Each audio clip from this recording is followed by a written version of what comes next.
Hey everybody, Joshua Hatton here. Listen, before we get into today's episode, which I promise will be all sorts of fun and geeky and funny and all that stuff, I wanted to reach out to you all on a very serious note.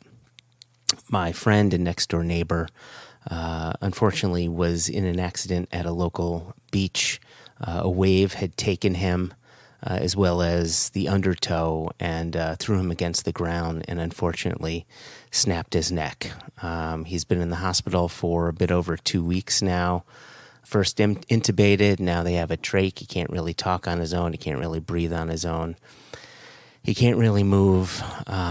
Just to give you an idea as to how serious this is, they're in conversations with the Christopher Reeves Foundation to see what his life is going to look like from here on out.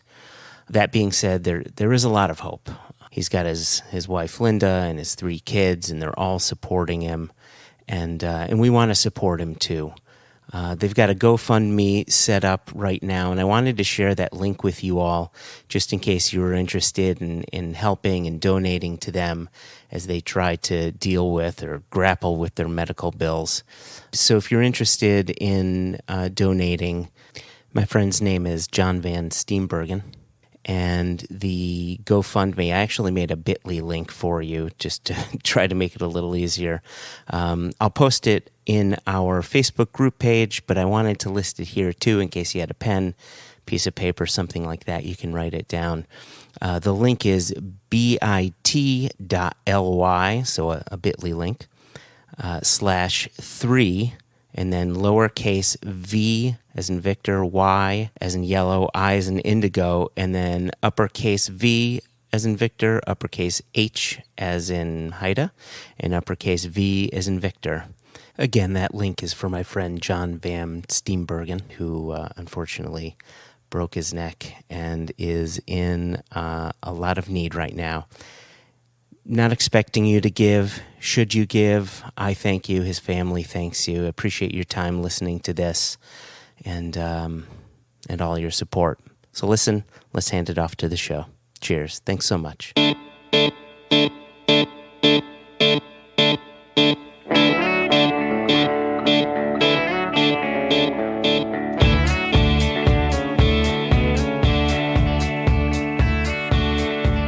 Hello, everybody. This is Joshua Hatton with One Nation Under Whiskey Podcast. I'm joined today, and I'm joined, as always, by, not with, but by, because we're not conjoined, my good friend, my business partner, my Catoctin Creek shirt-wearing White Walker, Jason Johnston Yellen. How are you, sir? I tell you, dude, if you start naming the T-shirts I'm wearing during recording, it's going to get repetitive really soon because I circle 3 black shirts. The Catoctin Creek that I'm currently wearing, the Backwoods that you and I both agree is a great shirt, and Single Cast Nation. Those are the 3 shirts that I rotate. Do you not wear the King Sheep shirt? I wear that. Oh, occasionally. Occasionally, yeah. Yeah, but that has not been in rotation much this summer. I did look at it in my drawer the other day, to be honest with you. But I wore it the other day. I went out. I was in public with it even. There you go. Did people follow you? No, they just mocked me. So for our listeners, the shirt. Yeah, for the listeners, the shirt on the front has a cartoon profile of a sheep with a crown on it, and it just says on the front, "I am a sheep," and then on the back, "I'm a sheep." That's it. I'm a sheep. And on the back it says, "Follow me." It does indeed. Yeah, it does indeed. Follow me. Yeah, it's from my very good friend Pat Johnson, and a comic book that he did with Nate Taylor. Mm-hmm. Nate Taylor's artwork is really good, really good, and yeah, we sponsored a Kickstarter of theirs years ago. 8 years ago, at maybe least even more than that. Yeah, and the T-shirt came with that, and so I've got the hardbound collection of their comics. So yeah. If anybody wants to have a Google search, Google King Sheep and Comics, Nate Taylor, Pat Johnson, see what you see. And just really quickly, seeing as we're talking about this, I had a large King Sheep shirt, but I also had a medium as well. And I now because of all the running I do, fit quite comfortably into that medium. Into the large. Gotcha. What's that? You now fit comfortably into the large. Well done. Well, I fit comfortably into the medium, but that got me thinking about our friend Mitch Wilson from Black Tot. So he had these really cool Black Tot shirts that, this was right as we're starting to come out of the pandemic, which I'd argue we're still coming out of the pandemic and things, right? This isn't... Anyway... And, bars were opening up. Remember that? Like, bars were opening up and there were limited hours and, they were like, let you support your bar, support your bartender, things like that. And so they had made these shirts that, Black Tot shirts that say, your bar needs you. And there would be like these, drawings of a bartender or a barista or whatever, making cocktails for you. Anyway. Baristas making cocktails? What world is this? Well, that's a good point, right? I guess you hate the word mixologist so much you would substitute in the word barista instead. Cocktail. So there you go. So it was actually cocktologists. Is a male cocktologist and a female cocktologist. That makes sense. Yeah. And who makes a cocktail? A cocktologist. A cocktologist makes sense. Yeah. Who inspects your prostate? A proctologist. Right? So anyway, these are all just words. So I really liked the shirts, especially the one with the female bartender on it, because she's kind of got a profile and she's shaking her cocktail shaker, and it kind of looks like that old we can do it kind of thing. Oh, okay. You know what I'm talking about? The old war effort thing. Yeah, it looked much more like a shake weight commercial that you were modeling there. Anyway, so I asked Mitch for a shirt. He said, yeah, no problem. What size do you wear? And I said, well, thank God I'm a medium these days.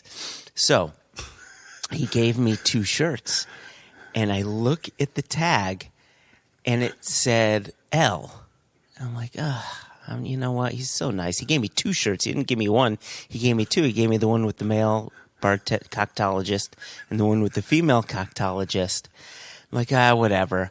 And so I put one of the shirts on, and it fit perfectly. And I'm like, oh, no, am I back to a large without me even knowing it? And then I look back at the tag, and when you look closely, it was a child's large. It had 2 sizes. It said LEUMUS. So it's medium. Talk about damning with faint praise. But it goes to show you that Einstein's theory of relativity is in fact true. It not just applies to time and space, but one's own, sense of body. Right? I thought you were suggesting you were so large you could bend light around yourself.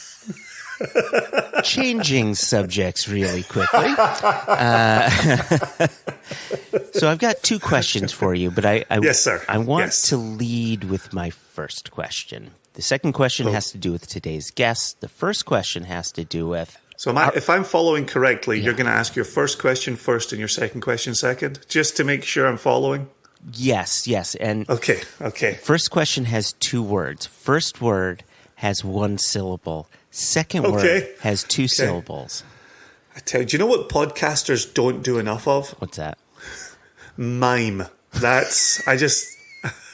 I think all podcasters are missing a trick there. So I am ready. The listeners and I are ready for this mime. Do you think mimes have their own podcast network? 45 minutes of silence. And they tell you it was a great episode, but they can't tell you it was a great episode. I tell you already framed this episode beautifully with your shake weight mime. So we are really rocking at this episode. Whoever so yes, please continue. Shake weight really enjoys male masturbation. Anyway, so I'm not wrong. Doesn't? I'm not wrong. Am I wrong? Okay, I've got a Walter moment happening here. Carry on, Walter. So my first question for you is regarding our most recent trip to Black Button Distillery. Mm-hmm. Now, this is something that you had said, I think to either Jason or Alex at Black Button, where we kind of did the release of a black button whiskey in reverse. Where normally, right, we start a relationship with the distillery. Yeah. We get in with them, we talk about what we want to do, and then we release the whiskey. We released a black button whiskey, and then we went to visit them. We were with them just about a week and a half ago, and we got to visit their still house, one of their warehouses. We went to visit their maltster. We got to do a lot of drinking with them, taste some cask samples. So my question to you is, what was the two things? What was the highlight for you from what you understood about bourbon production? And what was the thing that took you by surprise from our visit with them?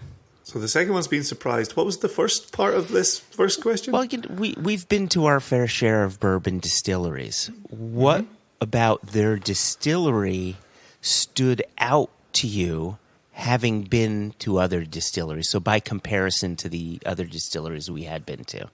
I'm not sure if I'm going to answer your question here, but. I know you asked me a question, but I said, fuck that. I'm going to answer something else.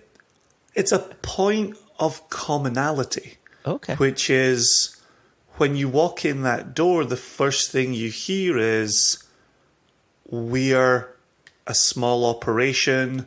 We don't have enough space to do the things we've wanted to do. Mm-hmm. We are in the processes of moving to a larger facility. When we first came in here, we never imagined filling the space, and holy moly. And that's something you hear from smaller producer to smaller producer, and they're 10 years into this. Yeah. And I think it's always such a telling statement, because there's how do you simply start this thing? And back to our conversation with Jason that was a few episodes ago, right? How do you just simply one day start owning, operating, running, distilling at a distillery, right? There has to be that first day. And the reason that it always strikes me is because of you and me, right? When we talk to people and we look back after now 11 years, I can't imagine starting this tomorrow, right? Yeah. The fact we ever took that first step, and it was 3 casks, and we had no members. You know, at one point we obviously had no members because we had no single cask nation. And so to see the growth, and it gives me an opportunity to think about our growth and bringing people in. And so that's kind of my initial sense in walking into a new facility and meeting ostensibly new people, seeing Jason in the flesh, seeing Alex in the flesh, is that kind of, this shit takes off, and you have to keep growing, and you have to move, and you have to stay alert, you have to stay on your feet. And so that was kind of my first striking moment, was the commonality of it all. And you, and I know you've got a second question that second part to that question, but what was your kind of this moment? Yeah, my answer to that question is far less introspective than yours is. Mine was looking at the still, and I'll post a picture of it because I took a picture of the still. You know, seeing this combination of a pot and a column still, and the thing that struck me the most, and I almost like, Jesus, after your answer, this almost feels stupid, but was looking at the line arm and how incredibly small and narrow the line arm was. And it reminded me of when Elijah and Johnny and I went to Westward Distillery, and they had this massive pot still with this tiny itsy bitsy little line arm that made for such a wonderful spirit. And I'm sort of kicking myself now, you know, looking back. I didn't make that connection at first when I was at Black Button, so I didn't get the opportunity to ask about the line arm. But when I was at Westward, I did ask specifically about the line arm, at which point you'd say, here's a perfect opportunity for Joshua to tell me what he remembers from this conversation about the line arm, and I remember fuck all. But I remember it was interesting. Well, pleasingly, regular listeners of the podcast are saying it's always the line arm with Joshua. It's always the line arm. God, you've been holding that for a while, since this whole thing. As soon as you said it was so small, just classic Joshua. But I yes, go on. Having been in their warehouse and tasted through some of their bourbons, some of the malt that they did, because they did do some single malt, and tasting the spirit, it's big, right? It is a bigger spirit, which makes me again wonder what that line arm is doing with it being so small. God damn it, Jason! I can't. You're such a 9-year-old boy right now. You're such a 9-year-old boy. Big spirit from a small line arm. That's gosh. But you're right. You're right. It is a. You'll give me that. Okay, good. It is a big spirit.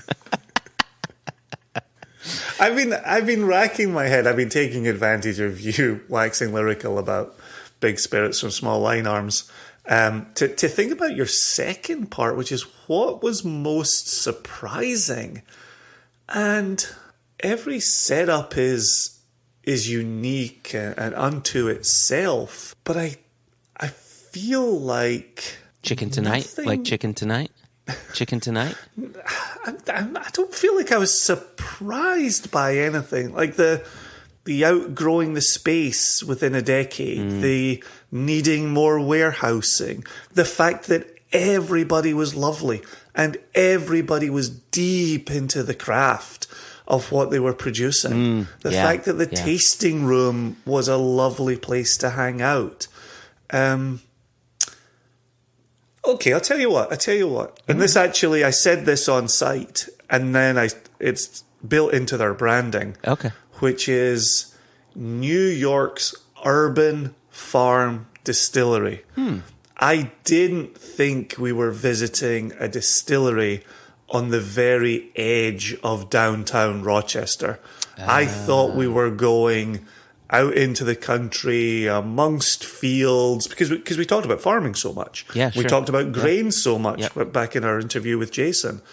And so I just had it. A little corner of my brain had the farm aspect of it without the urban aspect of it. And so got it. And so that was a little bit of a surprise for me, and that was entirely on me. That I don't think they misled me in any way. That's why I point out the fact in their own branding is New York's urban farm distillery. It's right there. So, and then they're moving about a mile away from where they currently are. Yeah. So it'll still be New York's urban farm distillery. So that, there you go. I would say that surprised me. Okay. Amongst a host of other things that were not surprising, including the absolute quality of the human beings. The thing that grabbed my attention was them wanting to take us to see their maltsters. And this is something that Matt Hoffman from Westland had wanted to do, right? And I thought it was so interesting that they have both Black Button and Westland have such a tight connection with their maltster. And so visiting the Murmuration maltsters just maybe 30 minutes from their distillery. Judd and Emily? Judd and Emily. And seeing their operation was super cool. But there was a specific part of the operation, something I'd never seen before, and they were malting corn. Mm-hmm. Now, granted, that wasn't for Black Button's use. It was for a local brewery. But it's one of those moments, and we say this all the time, you know, we've visited plenty of distilleries, and we continue to visit more and more different distilleries. And there's always something that says, oh, I hadn't thought of that. That's interesting. They're doing this different. They're doing that different. And you're always learning stuff that's new. Mm-hmm. But that's always been very distillery centric, where here we learned a lot of new stuff from a maltster perspective and what they're doing with grain, not just with the malted corn, but how they're soaking the barley. And gets me thinking, we've got to get a maltster on here and start 100%. talking about the magic that happens in malting. Yeah, and I think it's one of those things we assumed we would have done by this point. Yeah. And as we both stood there with Judd and Emily, it was kind of like, why don't we have our remote recording equipment on us right now? Like, it was in the hotel room. Right. We both kind of had that sense of, oh, this is more than we anticipated. Mm-hmm. This, and you and I say it all the time to each other when we're out and about, our listeners would be digging this conversation. We said it to Judd, Yeah. At the beginning of that conversation, like, if our listeners could hear you right now, this is fantastic. So we'll circle back on that, and we'll make sure we'll get Judd, hopefully Emily, on the podcast to talk. Yeah, it was a malting. Wild conversation. And I loved one of the things that he said. He would talk about the different steps of malting and different things you do from many different perspectives. But he said, I'm not a malt. What did he say? He said, this is not a scientific approach. I don't know the science behind it, which I thought was very, very cool. When he did. Right. Well, when he did, right? Like, I think he understood. I think what he meant to say is he didn't know how to necessarily explain why, from a scientific perspective, it was happening, but yet it was happening. And it makes me think of, fantastic guitar players or piano players who've never taken a lesson in their life. They just pick up the instrument and know what to be doing and know how to work with it. And that's the sense that I got from Judd. Yeah, there was definitely this aspect of malting is as much art as science, and you're paying attention to every bit of grain that comes in, and really every batch that comes in, and differences in moisture levels, and how are they actually germinating, and how quickly are they moving, and what's the heat of the day like. And so there's a lot of moving parts, and I don't think you could just open the malting manual and malt the exact same way day in and day out. And that was kind of my takeaway from him, was you got to be listening to the grain, and you got to be responding to the needs of the grain. And that's, yes, there's science happening there, but there's also an art, as you rightly say, I think, about musicians and how you respond to how you perform and how you put your art in play. So brilliant. Yep, we'll circle back to this. There's no doubt about it. So then my second question for you, Jason, is today's guest. Yes, indeed. You brought this person and their book to my attention. I did. And again, we're taking another detour, and thankfully our listeners have been following us along this ride and the various detours that we take. So I wonder if you can set the stage for us. Yeah, actually, I wondered that exact question when I'd kind of started the book and thought, okay, we're going to bring an author on here, and authors are, kind of not our normal guest around here. But it is a book dedicated to someone who operated during Prohibition, who was the biggest bootlegger in the United States during Prohibition. Yeah.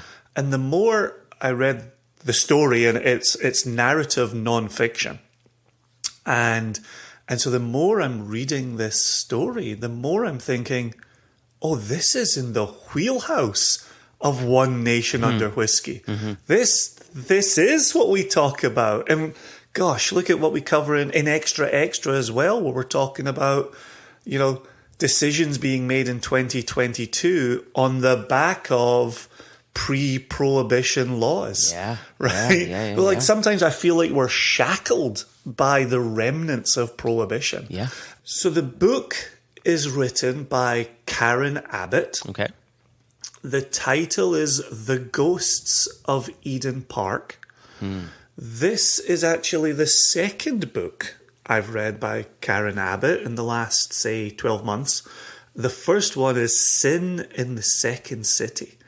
And it's about a pair of sisters who open, in the old language, a house of ill repute.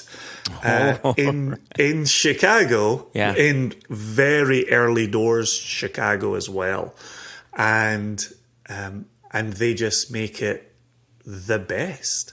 It's got class. It's got, high-end furnishings. They became the envy of their little pocket of Chicago. And so Sin in the Second City is fantastically well told and is also narrative nonfiction. Yes. Well, when I think of a house of ill repute, I'm thinking, best little whorehouse in Texas. Exactly, right? Yeah. Okay. Exactly that. Exactly. And so it is. Yeah, it's prostitution in turn of the 20th century Chicago. Yeah. Yep. When Chicago was as much a stockyard as it was a burgeoning city. Yeah. Right? Yeah. So she told that story fantastically well. Then I saw The Ghosts of Eden Park, got into reading about George Remus and bootlegging. There you go, George Remus. There's a name that comes to the fore nowadays with the George Remus bourbon out there. Right, yeah. Right. So yeah, I thought it was a very natural fit. I reached out. We settled on an interview date, and what you're about to hear is something that I think is really special in getting to sit and talk to an author about their process, their journey, just like we do with anybody in the whiskey industry. Yeah. But then going down the path of the actual story and talking prohibition and talking bootlegging. And I highly recommend this book to our listeners. It's absolutely in your wheelhouse. If you're the type of person to take the time to listen to a podcast about whiskey, go read a narrative nonfiction from Prohibition and bootlegging era. That's awesome. Yeah, my only wish/regret was that I was able to conduct this interview along with you, but as you know, I was traveling with Madhu Khanna from Indri Distillery, and so while you were having your conversation, I was having my conversation. So we'll have a future episode with Madhu Khanna of Indri, and so today we have your interview with the author Karen Abbott.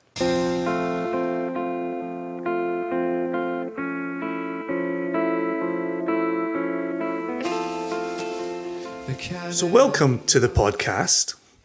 We keep referring to you, Joshua and I, as the author Karen Abbott, because that's the name that appears on the two books I've read, Sin in the Second City and now The Ghosts of Eden Park.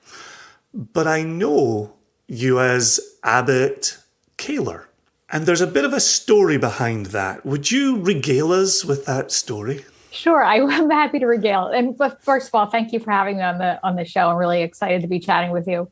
Always nice to connect with another whiskey and history aficionado. So the story behind the name change, this was about 2013. I got an email from a reader who said, "Do you know that if you Google yourself, it says you died in 2010? So sure enough, I Google myself, which I advise no one to ever do. And there's a picture of me with a couple of my book covers, and it says died 2010. And it was super creepy. I think just the element of having my photo there too was very creepy, and also my alma mater. And I just, it was very weird. And at that time, I was also about to turn 40. I was considering a foray into fiction. And I was like, you know what? I'm going to change my name. And I actually went to the courthouse in New York. I spent, a couple visits to the courthouse changing my name. And it became official, I think, in late 2014, early 2015, that my real name is Abbott Kahler, my legal name. But I kept Karen Abbott on my nonfiction books just because I had at that time, a couple books in my past and didn't want to disrupt that. So I'm not quite sure what name I'm going to use going forward. Probably will keep Karen Abbott for nonfiction. I'm not sure, but I have a novel coming out as well, and that one will be under Abbott Kahler. But so that's the weird story. It was kind of creepy because I discovered, my books were under the picture in the Google search, but there was also books that I did not write that appeared next to mine, books with titles like Take Hold of Tomorrow and Farrington's Fortune. And clearly they were bodice ripper, romancy type things that I did not write. So it turns out there is a British author named Karen Abbott. I have no idea if she's dead. I don't know what her story is, but we were being conflated. So the whole thing was just so kind of weird and creepy. I was like, well, have I been weekend at burning for the last few years? I didn't realize I was actually dead. But it was just kind of an impetus for me to make that change, which, now was in my personal life and now will be in my professional life. So I was curious about, as you just said a second ago here, you've got this author's name, Karen Abbott, out there in the wild. That's who people talk about. That's who people recommend to one another. And I was curious with this name change, what it would mean for your authorial identity going forward. But you're thinking you might keep that Karen Abbott on the next nonfiction? Something I'm going to just talk with my agent and my editor about. They are aware of the name change. Obviously, they all call me Abbott. But if it's going to disrupt, any readership I might have, I don't want to do that. So, but I try to put those kinds of business questions out of my mind until the work is actually finished, because the business aspect of it is just so tedious and stressful, and you really just want to have fun doing the work. This is my favorite part of the process, where you're researching and we're just pulling everything together. And there'll be a time to think about those sort of more practical concerns, but I try to put that off as long as I possibly can. Well, I certainly want to return to the upcoming nonfiction piece towards the end of today's chat. For the moment, I'm always curious about process. And we'll get to talking about the Ghosts of Eden Park in a moment, and we'll apply process to that. But I recently read a book by Sarah, and I'm blanking on the second name, but the book was called Process. And it went through maybe a dozen or 15 authors, and it really talked through how they did what they did. And the one thread that ran through it all was they were all pretty much tortured by the writing process. And in any given day, they would put it off for as long as possible. They would be in their office at 9 a.m. and they would spin pencils, and they would go on social media, and they would write letters to whoever needed correspondence. And then by maybe 3 o'clock, they would be like, oh shit, I got to get something done for the day. And they'd work and they would hammer out a bunch of words for the day. And then they would come back in the morning and maybe edit what they had done the previous afternoon. Invariably, it was clocking off time by 5 p.m. so they could have a cocktail or something. And so I'm very curious, where do you fit within the world of process? What does that look like for you? That's a good question. I'm a night owl, so I will often, wake up, have my coffee. I can't talk to anyone before. Like, the fact that you and I are speaking at 10 a.m. my time is I make it an exception for you, because usually I'm not capable of any coherent conversation. I guess it remains to be seen whether this is coherent or not. But anyway, I'm a night owl, so sometimes I'll really start going around noon. And then I'll work until 8:30. So it's so funny.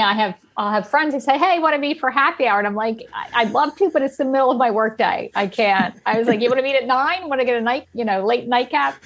But it's I also think that when people are procrastinating, a novelist friend of mine calls it stew potting.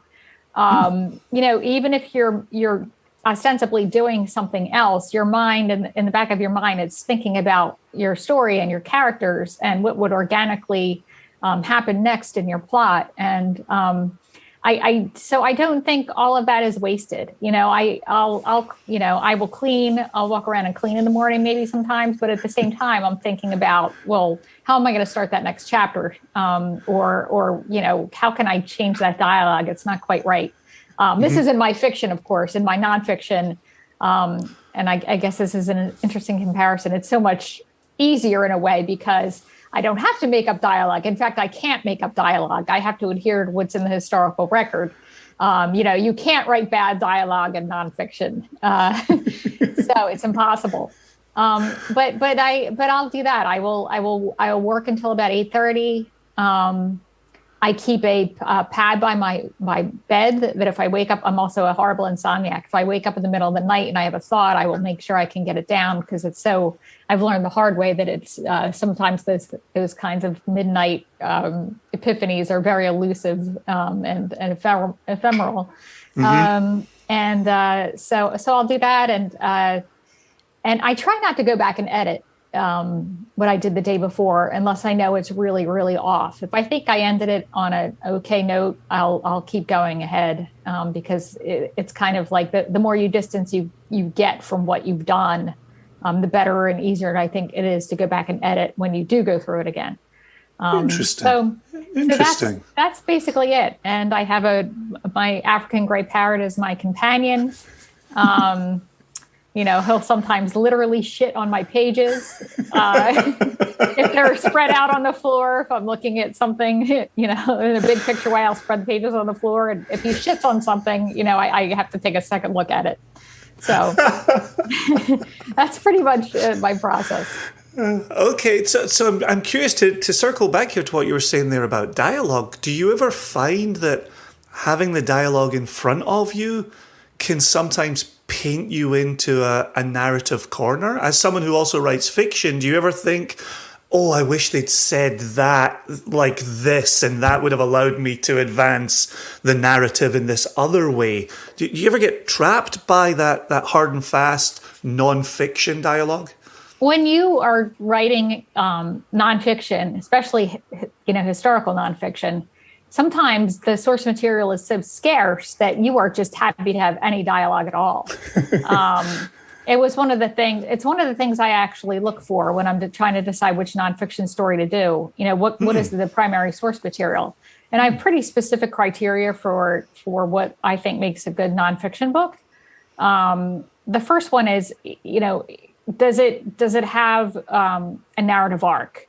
Could it read like a novel? Does it have are the stakes rising? Is there a beginning, middle, and end? Is there a great climax? That kind of thing. Could you work with what you have to structure it to the best of your ability as a novel? And usually, there are so many stories that. Let me just backpedal there. The second thing I look for is, like I said, primary source material. Do you have letters? Do you have diaries? Do you have memoirs? Do you have, the great thing is unpublished memoirs? Do you have a trial transcript? Do you have contemporary interviews with the person's, people the person knew at the time? And do you have the person's own words in a significant amount? And if you have those things, I think that you have those two components. I think that's what makes a good book. Because those primary source materials are giving you detail, and detail is everything. Detail is the most important factor in a nonfiction book.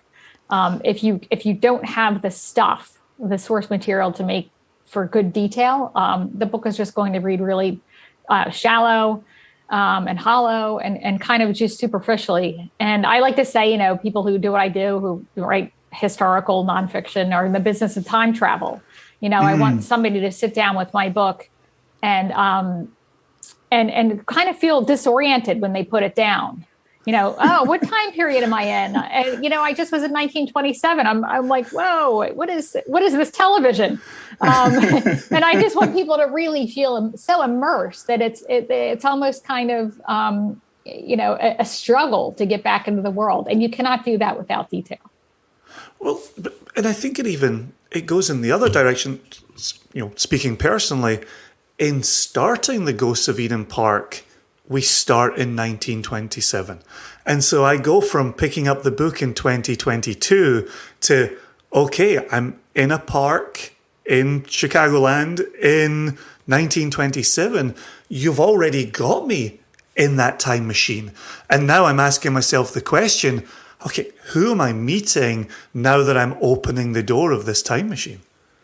So, the main character in The Ghost of Eden Park is a man by the name of George Remus. I'm guessing a lot of your listeners who are big into whiskey and whiskey history probably know the name George Remus. Especially in the last couple of years. Yeah, definitely. And also, of course, he was a minor character on the television show Boardwalk Empire, which ran on HBO for about 5 seasons. And I think it was a really, I usually get my ideas from dusty old, archives and books and libraries and sort of perusing old newspapers. But I got the idea for The Ghost of Eden Park through Boardwalk Empire. I thought it was a great show. And once in a while, this minor character named George Remus would show up. And he was mostly used for comic effect. He was this very flamboyant, subdued but flamboyant in his own way, Prohibition king in Cincinnati. He spoke of himself in the third person. There was a great scene with him and Steve Buscemi's character, Nucky Thompson. They're wheeling and dealing. They're on the phone. Steve Buscemi's character is in New Jersey. Remus is in Cincinnati.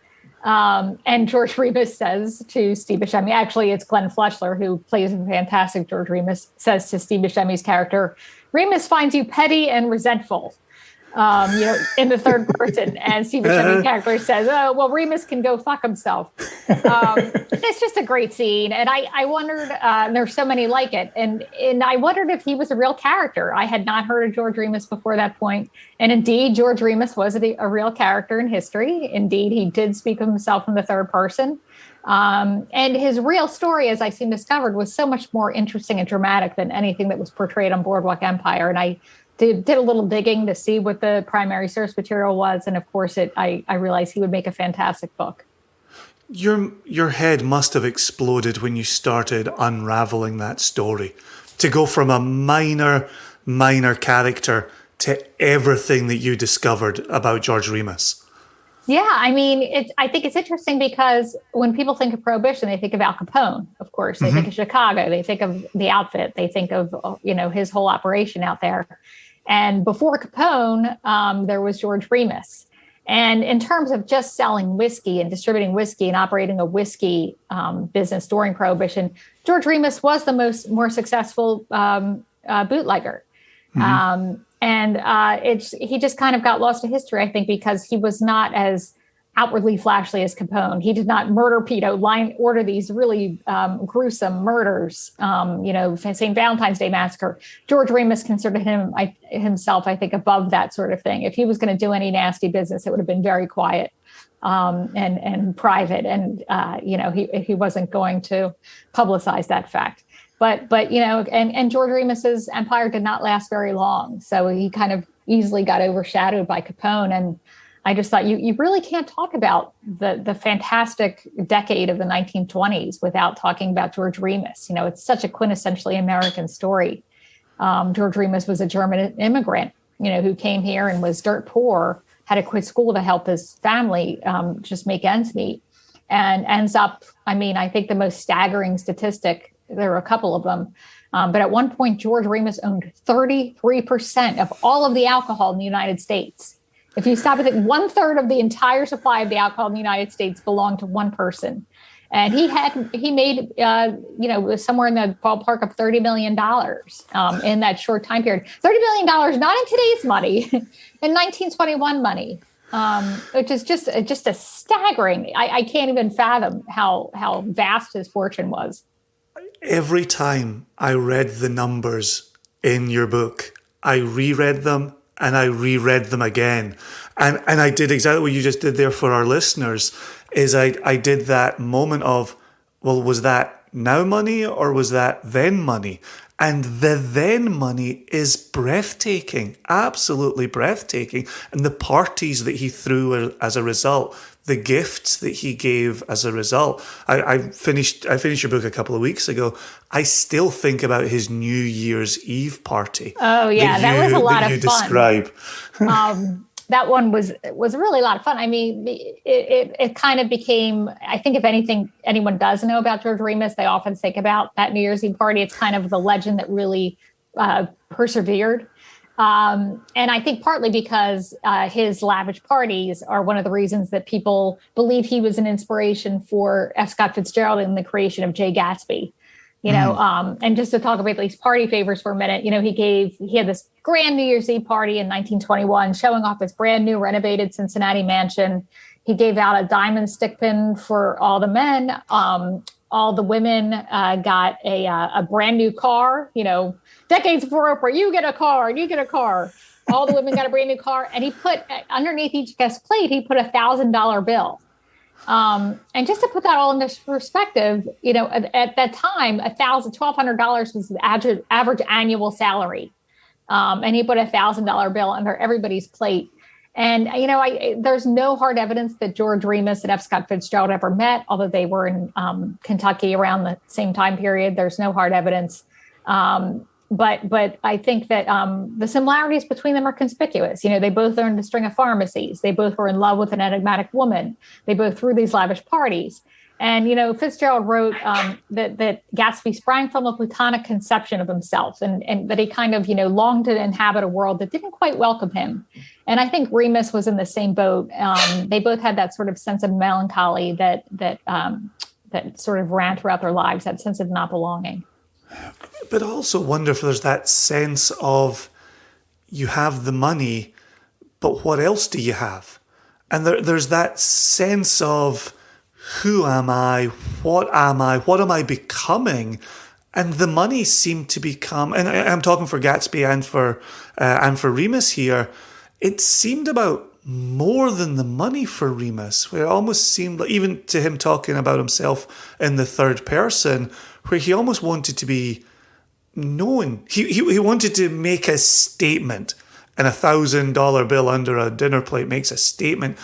Do you get that sense from reading, and obviously writing, but also reading more of the source material as well? Oh, absolutely. I think that it was very important for Remus to prove himself as a member of society. He wanted to be considered a respectable member of society. I think it's part of the reason he was talked about how the quality of his liquor. He was not putting, poison. He was not mixing his alcohol, diluting it with poison. He wanted people to know that he had the best liquor. You weren't going to get Jake leg from drinking George Remus liquor. And it was important for him. He lived in Cincinnati and he wanted to be seen as somebody who might be able to mingle with the Tafts, that William Howard Taft, the former president, that he was in the Supreme Court at that time, and various other luminous families in the Cincinnati area. And just he really wanted to be respectable. He considered himself a businessman, a gentleman. And it was very important to him. And I think you're right that party was very symbolic for him. Here he is hosting a lavish party. It was, tasteful. It was extravagant, but it was, in his mind, classy. And he invited all of these luminaries. He invited all the important families in Cincinnati and judges and politicians and other people that he wanted to, he wanted to be accepted. And I think that was a very, very important concern to him. For the benefit of the listener, the sound of a screech, almost a chair going across a hardwood floor, is I assume the grey parrot that you were talking about before we hit record. Yes. What's the name of the parrot? His name is Dexter. Dexter, named after the serial killer. No, he's older than that show. Actually, he's 21. He was named after Pete Dexter, the novelist. There you go. I had another bird who passed away. Her name was Poe, of course, after Edgar Allan. So there you go. Yeah. Is Dexter warming up for a morning constitutional here, or any of your pages under assault? I don't know. My pages, luckily, are not printed out yet. I'm not at the phase yet where I'm printing. So I think he wants to join the conversation. Would you prefer if I bring him in my lap? He might stop screeching if I bring him over. Whatever works for you. We are more than happy to continue with Dexter. It's easy peasy. Okay. All right. I'm going to leave him there for now, but I think maybe he'll go back to sleep again. Yeah, so. No, he's not a problem at all. And absolutely, he will be in for color as well. And give our listeners a chance to hear from Dexter. Yes, he just wants to throw his 2 cents in. So I want to tie in something you just said a second ago with prohibition itself, which is he was clearly operating within a certain letter of the law. And yet he was engaged in the business of prohibition booze making and production. Do you get a sense that he did think he was legitimate? Was he doing enough within a certain letter to believe that in his own mind, even though he was clearly breaking the law? Maybe I'm overstating it now. No. I mean, it's a very good question because half of his operation actually was legal. The Remus, who was a defense attorney, a very actually successful defense attorney in Chicago before he became a bootlegger, used his pharmaceutical background and his legal background to scour the Volstead Act to look for a loophole. And he found the loophole. The loophole was that with a physician's prescription, it would be legal to, buy, manufacture alcohol, distribute alcohol, that kind of thing for quote unquote medicinal purposes. It had to be for medicinal purposes. And so, there was a whole operation. The genius for Remus's operation was that half of it was legal. So he bought the string of pharmacies. He got government permits to access the whiskey that was bonded in the warehouses that before Prohibition, that government bonded whiskey. He legally got that out of the warehouses. And he had a fleet of trucks that were, bringing this alcohol to medicinal purposes, destinations, quote unquote. But the real genius of his plan was that he also had another fleet of trucks. And the second fleet of trucks would hijack the first fleet of trucks and steal all of the alcohol and divert that alcohol to the illegal market at any price that Remus named. So he's basically robbing Remus to pay Remus, which is why he called his enterprise the Circle.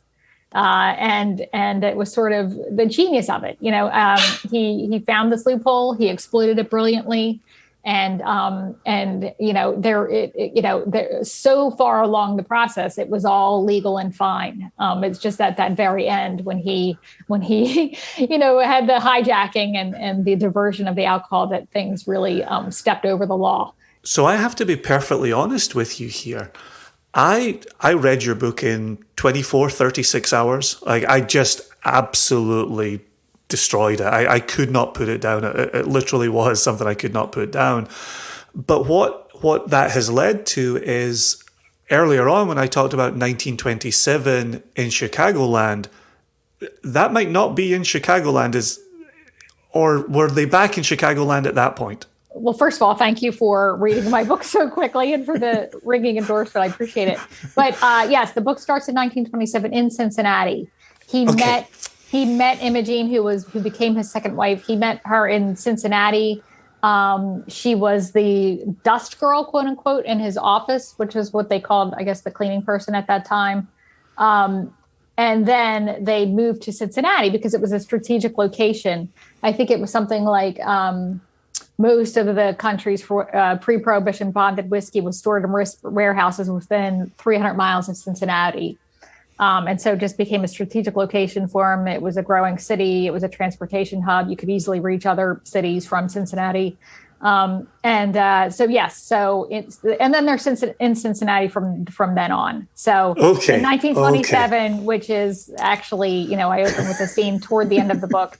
They are definitely in Cincinnati. In fact, they are in Eden Park in Cincinnati, which is which is the famous park in Cincinnati, and quite gorgeous and eerie. If anybody ever has the opportunity to go there to see some George Remus history, it's really a really interesting, eerie, beautiful spot. Well, the other part I have to be honest about then is that the circle, I remembered him calling it the circle, and I remember the early episode of the hijacking, and I was racing through other details in your book that I didn't piece together that hijacking was how the circle operated consistently. That is remarkable that he was hijacking from himself. Yeah. Holy macaroni. Well, that was the brilliance of it, because it's kind of like, let's be legal for as long as possible. Let's cover, let's sort of have our tracks covered for as long as possible, and then just switch it at the end. So it was really, of course, Remus was paying government officials all sorts of bribes and things like that smooth things along for his operation. But it was really a genius plan. It just sort of eliminated the risk in a great significant way, I think. So I don't want you to just go piecemeal through your book naming character after character, but there is a paragraph that I want to return to, which will tie together the numbers that we've been discussing here, and it will bring in a character who is obviously central to the text as well. And I remember the exact page I want. This morning I went straight to it, and this time I'm leafing through a few pages for dramatic effect. And so I'm on page 158 of the hardcover. And the paragraph, if you don't mind me reading this. No, please. Funds to fight the liquor traffic. You'll get to hear yourself in a Scottish accent, so you can see how that sounds to you. Yeah, exactly. It's a lovely accent, so I'm quite enjoying it. Funds to fight the liquor traffic diminished each year. Many states had once relied on liquor sales taxes to balance their budgets, and prohibition erased that revenue. Fewer and fewer states spent any money at all on pursuing bootleggers, choosing instead to devote resources to the enforcement of fishing and hunting laws. At the federal level, the government had suffered a loss of 11 billion with a B, that's my editorializing with a B, in tax revenue, while spending 300 million with an M on enforcement. Hence, Willebrandt's zeal to prosecute bootleggers for tax evasion. So the Willebrandt that you mention in that wonderful paragraph, Mabel Walker Willebrandt. Talk to us about her. Give us some taste of her for our listeners when they delve into this book. Yeah. So Mabel Walker Willebrandt, I always love having a strong woman character in my books, and she certainly fits that bill. Mabel Walker Willebrandt, just a fascinating person. By the way, also a minor character on Boardwalk Empire. I think they called her Esther Randolph in the show. And she was just this remarkable woman. She sort of started life differently than Remus. In fact, they have some interesting parallels. Mabel Walker Willebrandt was, born in the prairies, and she, Remus had to quit his formal schooling at 14. She only began her formal schooling at 14. And she was this really raised in this household where they demanded rigor. Her parents demanded rigor. She read a lot. She played sort of strategic games with her father. One of her favorite phrases was, "Life has few coddled darlings." And she did not consider herself one of them. She took an ice-cooled bath every morning.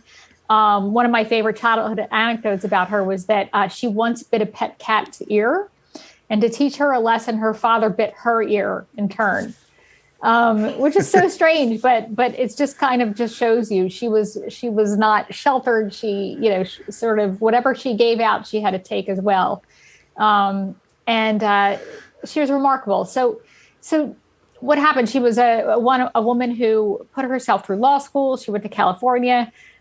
She became a public defender, specifically taking women clients. She would defend prostitutes, and she was pioneered the practice of forcing the Johns to come in and testify too. So it wasn't just on the prosecutors. The Johns had to come and be dragged into court and sort of have their own shame.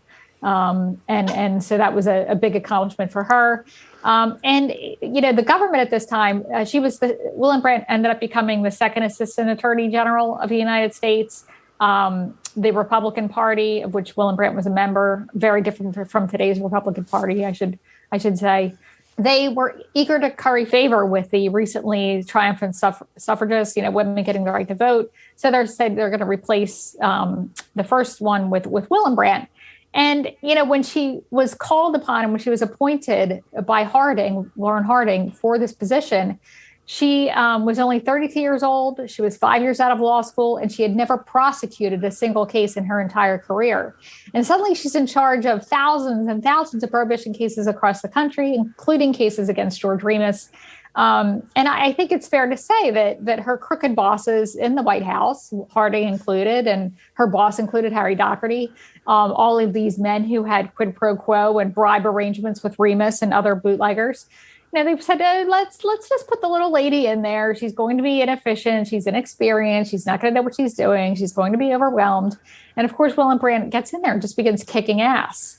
And it was just remarkable. If you could imagine the kind of sexism that female politicians still receive today, you can only imagine. Nobody could report on what she was doing without commenting about her hands and her eyes and her makeup and her figure.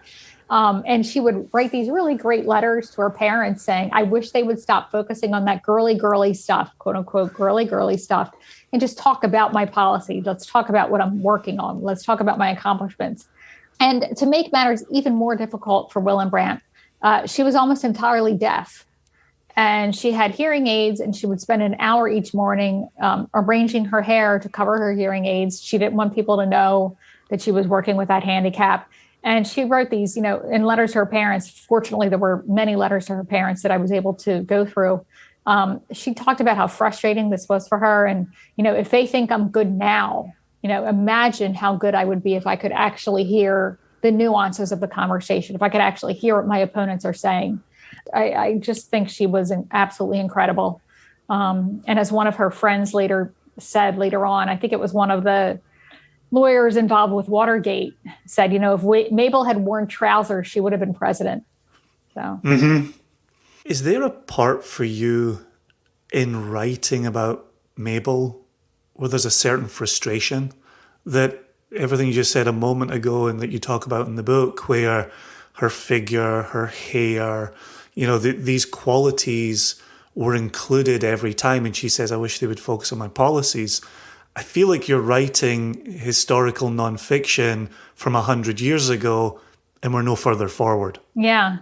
Yeah, I think that's a really interesting point. I don't want to say we're no farther forward. Women do have representation in the government, not in the numbers that correspond with their population. Their numbers in the population, of course. If that were true, we'd have 51% women running things. And of course, we haven't yet had a woman president. Which is kind of astounding to me at this point that we haven't. And of course, women politicians still get commented on for their appearance, scrutinized for their appearance. But people are also reprimanded when they do those things. It's considered to be beyond the pale for most of the time. At least in respectable publications. So, if you want to call those some steps forward, we still have a long way to go, obviously. But I think that it's not fair to say we haven't made any progress whatsoever. Yeah. Good. I appreciate the balance. Do you deal with it yourself? You see it yourself as a female author who has the audacity to go into history? Is that a realm? I've had that, I will get scrutinized for, using novelistic techniques while adhering all to the facts, of course, but in ways that my male nonfiction colleagues do the same kind of thing and don't get called for it. So yeah, and I've had a lot of them say that to me, say, I do this all the time. I can't believe that you were, sort of criticized for that. So yeah, it's happened to me. It's happened to me quite a bit. Do you feel like there's a difference between a perceived difference between dry and dusty history that one isn't reading 350 pages in a day and a half, and the narrative nonfiction, that level of engagement that you have within your texts? Do you think there's a difference in perceived seriousness between the two? Well, correct me if I'm wrong, but it seems like you're talking about academic nonfiction. Potentially, but there's also history put out there for the general consumer that is still dry and dusty. I've got one on the Norman Conquest that I haven't yet cracked the pages of because I just can't quite bring myself to be that serious just yet. Yeah, I don't. Everybody has their own way of interpreting history and writing history, and I guess for some people it's more important. I want to present the full story, but I want to do it in a way that's the kind of book that I would like to read. I remember I had one criticism that I didn't go enough into the causes of prohibition and sort of leading up to prohibition and how this actually came to be a law in the United States. And I just felt like saying that it's the kind of review that really annoys me, because it's like, review the book I wrote. Don't review the book that you wish I'd written. You want to read a book about leading up to prohibition and the laws of prohibition? There are hundreds of them out there. That's not the book I wanted to write. I wanted to write a story about a person. I wanted to write about a story in the person who's operating in the confines of prohibition and how that was a kind of this quintessential American story.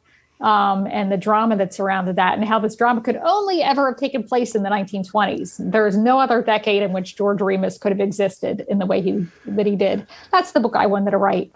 So I don't disparage anyone who wants to take a more, I don't even want to say dry, I guess just more of a just the facts, ma'am, kind of approach, rather than really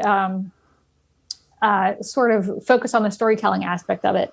So it's just somebody's different approach. And if you do talk about academic histories, I have great respect for academics. I'm not an academic. I'm not even a historian. I have a bachelor's degree in English, and but they're great resources because all of the good stuff is buried in the footnotes. The academics.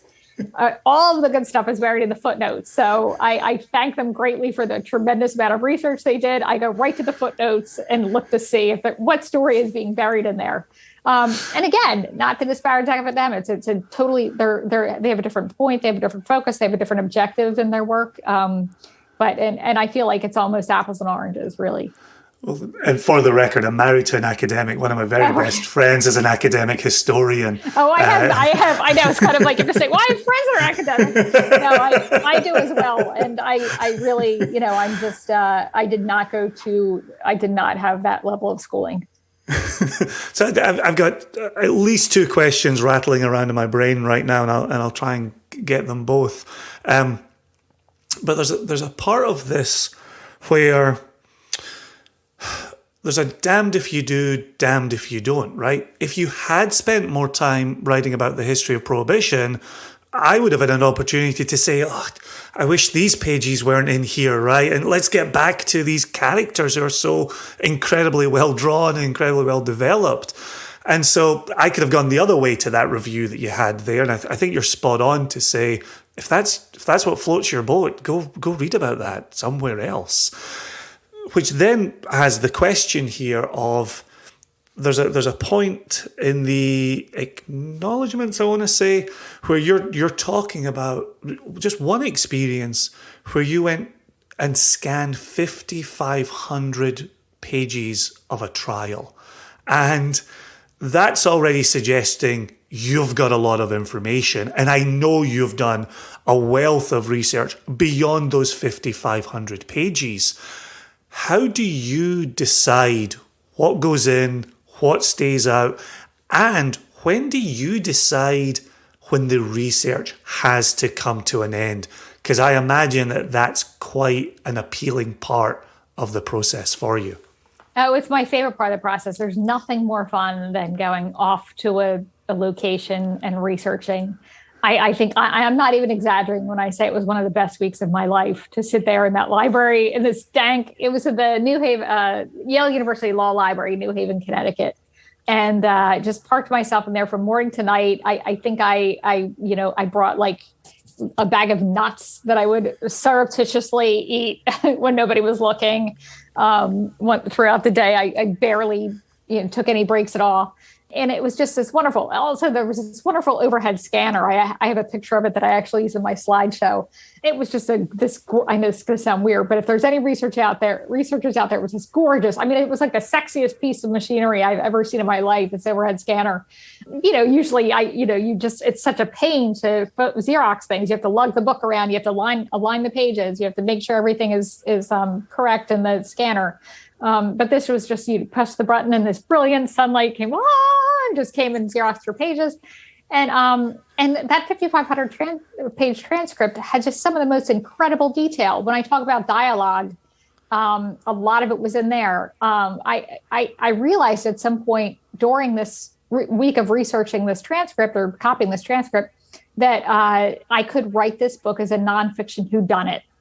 And what a rare gift that was, because you really never have the source material to write a nonfiction whodunit, where, there's sort of a Chekhov's gun in the beginning scene and, the gun's going to reappear later. But, you have that gunshot and you don't know who is, unless you're already familiar with the story, you don't know who shoots who. You don't know exactly, what the outcome of that scene was. And you just have to keep reading to get to it. And both George Remus and his wife Imogene were certainly capable of murdering the other.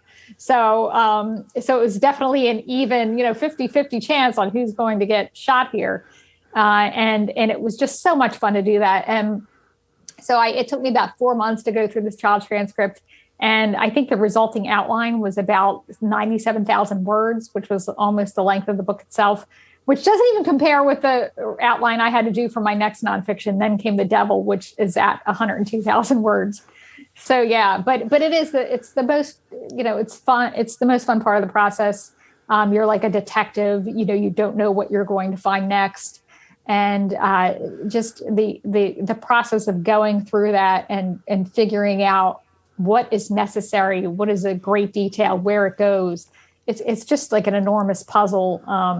And I honestly, it's the most fun I've ever had, I think, researching that book. Yeah. So I know you conducted this research a long time ago and then wrote the book, and then it was released in 2019, and now the paperback is out as well. Congratulations on that. A paperback release during a pandemic. How was that for you? It was hard. It was hard because, I ended up doing some Zoom. Obviously, people started getting things going on Zoom. But it was fairly early in the pandemic, so people weren't quite, it was May of 2020. So people weren't yet really used to logging on to Zoom for an event. And it was hard. It was hard. So I hope never to have to do that again. Obviously, I hope there's no pandemic, massive pandemic again like that for other reasons. But it was really kind of miserable to have a book come out during that time. And I feel really bad for the authors who had their hardback come out. Yeah, well, hold on to your monkeypox. Hopefully we'll avoid a repeat of the same. And so the reason I was framing that is then, is there anything on the cutting room floor from your research for the Ghosts of Eden Park that still rattles around in your brain? Is there a thing that happened that doesn't lead to any spoilers for anybody going into the novel for the first time? Willebrandt was very insistent upon, one of her biggest challenges was finding honest prohibition agents.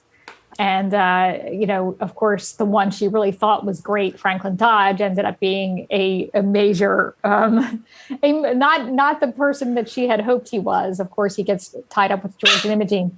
But she was very insistent upon, to go back to your question, about having honest prohibition agents.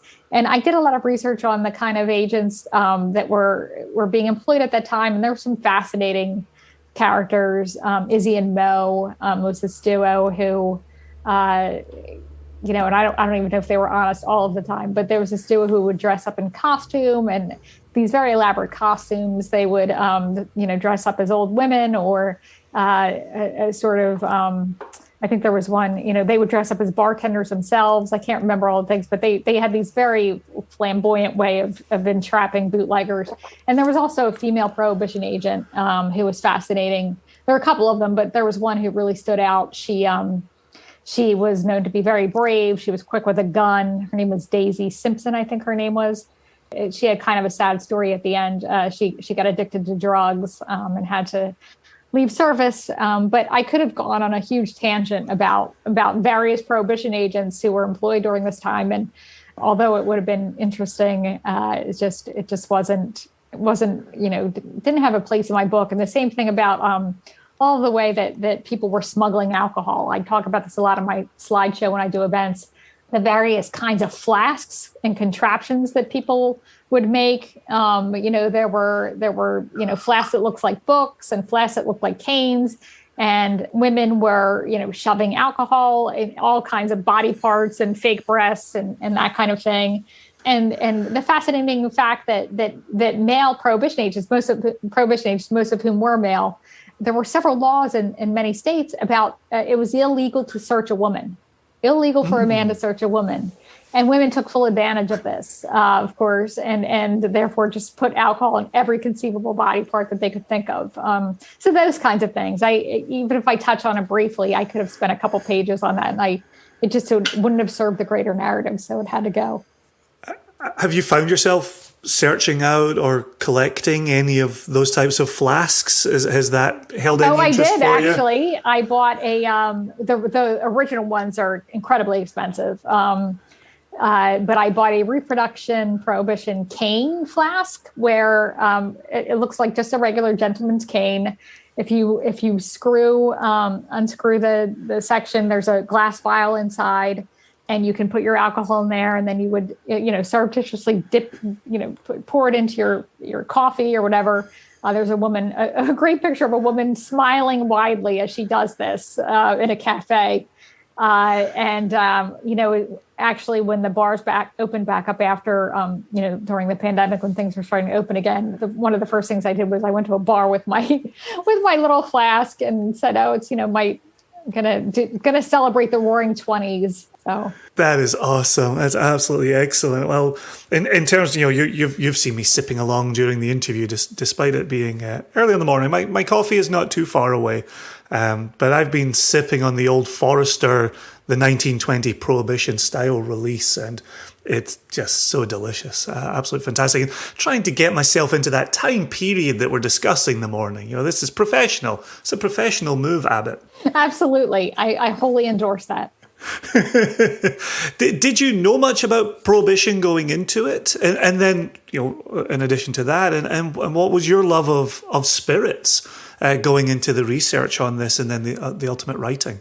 That's a good question. No, I did not know a lot about Prohibition. I usually go into my subjects pretty blind on the larger picture, and part of the great fun is even just learning. Of course, I knew the rudimentary elements of Prohibition, but not the specifics, and just sort of getting a broad base of knowledge about that was very interesting. As for spirits, I never drank like whiskey. I always preferred clear liquor or wine. More wine than anything. I'm a kind of a wine, I really have like taken, studied wine and that kind of thing. But I met there was a woman who worked for George Remus brand whiskey. I think her name was Robin Carnes, and she made the most delicious whiskey cocktails that I've ever tasted. And I never thought that bourbon could be refreshing. And she actually made bourbon refreshing. And so ever since then, I have been a fan of bourbon. I won't drink it straight. I still have to have some other things for it to pal along with. But I really enjoy a good bourbon cocktail now. Nice. I'm not asking for measurements or the recipe, but do you even remember the core ingredients that would allow it to be refreshing? Was it maybe just a high quantity of ice? It's fine if you don't remember. I forget cocktails all the time. Yeah, it wasn't the ice. She made one taste kind of like a bourbony lemonade. That was really good. It kind of just had a tartness to it. So I do have to get back to my bourbon cocktail making. It was quite delicious and lovely. And again, I'm not going to be able to give you the recipe either, but we've been talking to our listeners about a Toronto. Over last Thanksgiving, I started making a Toronto, and for the simple syrup, it uses maple syrup, and it's just an absolutely delicious bourbon cocktail. And boy, do you lose an afternoon quite easily on it. And it was perfect around Thanksgiving time. I'm down here in Virginia, and it just fit the season so well. Really, really delicious. I'm going to have to look that up. Thanks for the recommendation. Yeah, no worries. I'll email you the recipe that I use. There's, I think, a standard Toronto, and then there's a wrinkle with the maple syrup. And I can send you the version. Again, because I don't remember much of anything, I keep it on my phone, and so I've got the Toronto ready to go on my phone. Very cool. Yeah, let me know what you think of it. So one of the things for me is, and obviously today we in our own way are pulling you back in time to when you were researching and writing, and then more regularly talking about the Ghosts of Eden Park. On a personal level, something I'm very, very excited about is your next narrative nonfiction called Then Came the Devil. And we were talking a second ago about having friends who are academics. I was an academic for 12 years teaching philosophy, and one of the philosophers I actually taught a course on a couple of times was Friedrich Nietzsche. And I see mention of Friedrich Nietzsche in the prologue posted on your website, and I'm curious about a host of things here. So please just wax lyrical. I'm interested in, what the book's about, how you got the idea for that, the research conducted about that, the prologue that's online. I thought, this is online. I wonder how much this will stay and how much you might find yourself changing it. How's the writing going? And when do I get to see this? When do I get to read this in a very selfish way? So that's 5 things. If you cover them all, great. If you don't, great. Wax lyrical about the next thing. Yeah. So the next book is Then Came the Devil, as you said. Part of my problem with doing Remus is I don't know how I am going to find a story weirder than that one. I don't know how I'm going to top it in terms of subject matter. And of course, then Came the Devil, I think, is even weirder in a good way. I love weird stories. I love strange characters, eccentric characters. But I had come across this story a long time ago. I was thinking about taking a trip to the Galapagos Islands. And if you start reading any literature about it, usually it mentions if you're going to visit the island of Floriana, it's the island of secrets. Here's the weird history and how it's kind of haunted and cursed and this kind of thing. And the story in a nutshell is a German doctor and one of his patients who becomes his partner decide to leave Berlin. It's the lead up to World War II. The fall of the Weimar Republic is approaching. Hitler is coming into power. They leave and they decide to try to set up a utopia on the Galapagos island of Floriana, which is very small, very remote, one of the most southern islands of the Galapagos.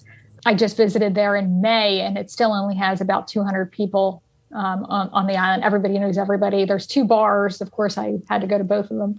And, they do this. And he was a very eccentric, weird guy. He was a big, a pioneering proponent of raw food and the benefits of water. And he had all these experiments he wanted to conduct on the human body in the Galapagos Islands. He even extracted all of his teeth before going over there because he was worried about having dental problems that would not be able to be addressed in a remote island. So long story short, because obviously it's a book-length story, they start settling in their life down there. Things are tense once in a while. He's such a crazy egomaniac, and she is his disciple and alternates between wanting to please him and feeling in alignment with his philosophy and being like, oh my God, this guy is terrible. And you could just read, her writings and just like the constant internal struggle she had of talking herself into thinking this was great. And another family comes over from Germany. They are not pleased about this. They wanted solitude, but they start coexisting fairly peacefully, these 2 families.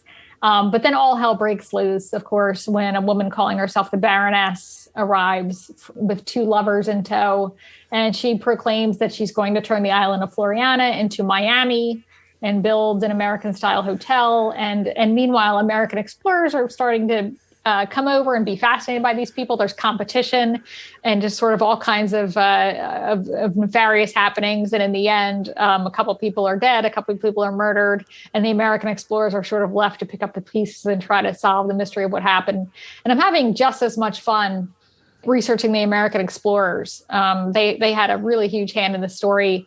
At one point, the United States was considering buying the Galapagos as just a nature preserve. They wanted to, they knew best on how to preserve this great wildland. Of course, the United States thinks that, and just sort of, what these millionaires were doing during the 1930s when everybody else was suffering greatly with the Great Depression. And this sort of glamorous, I think it was kind of the first era of really glamorous, exotic boat travel, yacht travel to these islands down in the South Seas. And it became sort of like a competition among these millionaires as to who could have the bigger yacht, how many islands can you go to, what exotic species can you bring back for your local zoo. And of course, they brought back these animals that don't exist anywhere but the Galapagos Islands and bring them to the San Diego Zoo and don't know what the hell to do with them. So just kind of like this confluence of factors, and that I just think, and to me, it also became a COVID book. I really started getting into this during when the lockdown was happening, and everybody was like, I just want to go to a desert island. I just want to get away from everybody. I need solitude. I need isolation. I need space. And so it also takes a look at the dangers of extreme isolation. I think we could all say that we were affected during COVID, being isolated, and here's just an extreme version of that. It's almost like an early version of reality TV, this whole escapade. And also the thing I think of when I'm writing it, is adult Lord of the Flies, really, the adult Lord of the Flies. Interesting. It's interesting because on your website, I think you've got the exiles and the explorers separated into 2 groups right now, where you can see, perhaps 2 narratives being set up for the text. Yeah. So I'm in the middle of writing it. I probably have about 35,000 words, but I had to put it aside for a bit to work on edits for my novel. So right now I'm not in the 1930s. I'm going back between the 70s and 80s. So yeah, which sadly is also history at this point. It's interesting because as I've gone from Sin in the Second City with you, there we were at the turn of the 20th century with these wonderful sisters. And then I went into the 20s with you, somewhat in Chicago, but predominantly in Cincinnati. And now you're going to take me off into the 30s and from Germany off to the Galapagos. And so it's interesting how you yourself are moving through these decades. And then you mentioned the novel where you've got the 70s and 80s. Are there days when you just kind of look around yourself? Oh, gosh, the necessary question is the second season of Russian Doll. Are you a Russian Doll fan on Netflix? No, it's in my queue. And I love Natasha, right. But I haven't. I know I have to watch it. I got caught up in various other things. In fact, I just only watched The Crown, which I know is like many, many years too late. So it's like I will get to it. It's in my queue. Okay. Just the decade hopping that's going on in that second series, where you have those moments of where the hell am I? Highly recommend. So are you aware of that kind of passing of decades yourself, and even within your own research and writing?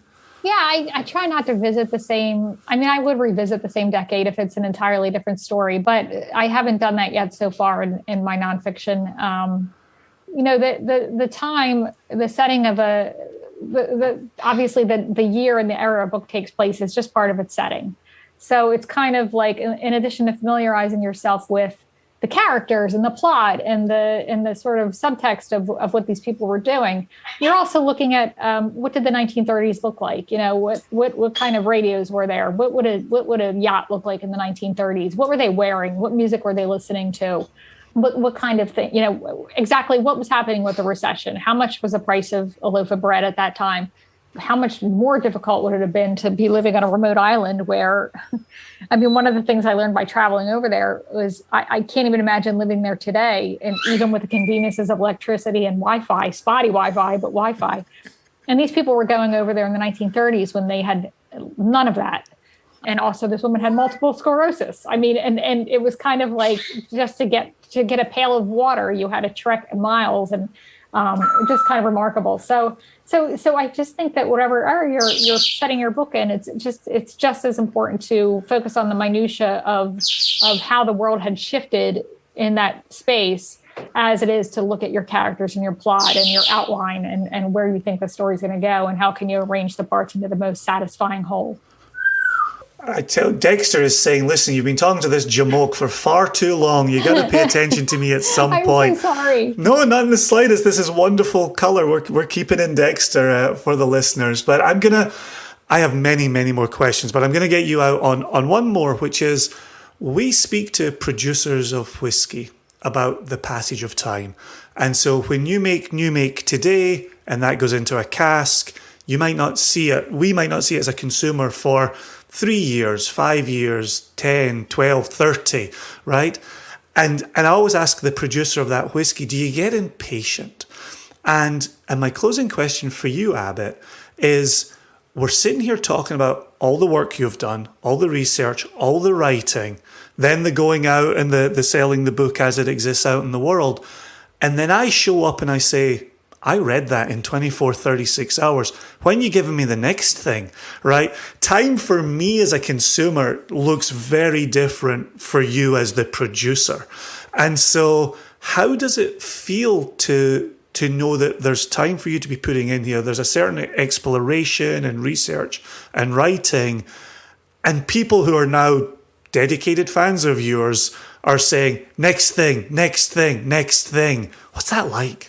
Well, it's one of the reasons I wanted to get into fiction, because you can write it much faster than you can nonfiction. And I have novel friends who are like, God, I haven't had a book come out in 2 years. People are going to forget me. I'm like, I have 5 years, and obviously you expect that with nonfiction. There's a much greater span of time because you have to actually research and fact check and do all of that. But it's kind of gratifying now to know that if I can start a career writing fiction, at least in addition to nonfiction, if not solely, that I could maybe just start having more out there. Nonfiction is difficult in the sense that if you pick a nonfiction book, you better make sure you want to live with that for the next 4 years or 3 years or however long it takes you to do it. It has to be something you're excited to turn to every day, or else it is the longest, most interminable, horrible slog that you can imagine. And so, again, that's another reason nonfiction is hard. You have to find all the factors that go into picking a nonfiction book. But it's gratifying to see people are like, faster, when's it coming out? And you're just like, I still have 5 archives to visit, in addition to writing, in addition to editing. So it's just nonfiction's a different beast. So hopefully with fiction, I can at least get a little bit of quicker momentum going. Well, and I would think at this point, as much as I've talked about the 2 books I've read, you do have another 2 narrative nonfiction.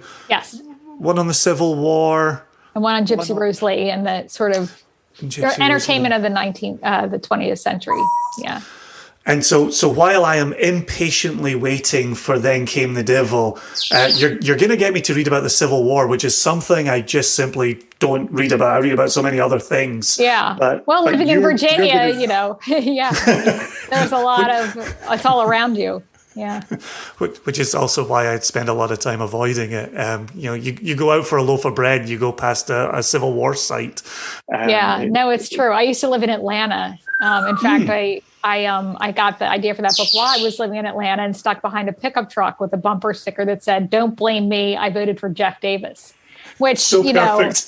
Oh God. I mean, perfect and hard. It's just awful. And in Atlanta traffic, I was stuck looking at that for about 2 hours. And, I was like, okay, this is telling me something. I have to look into the Civil War. And of course, the female Civil War spies is where I landed. So, man, well, thank you so much for today. Thank you so much for your time. I've taken you away from researching the very book I want to be reading.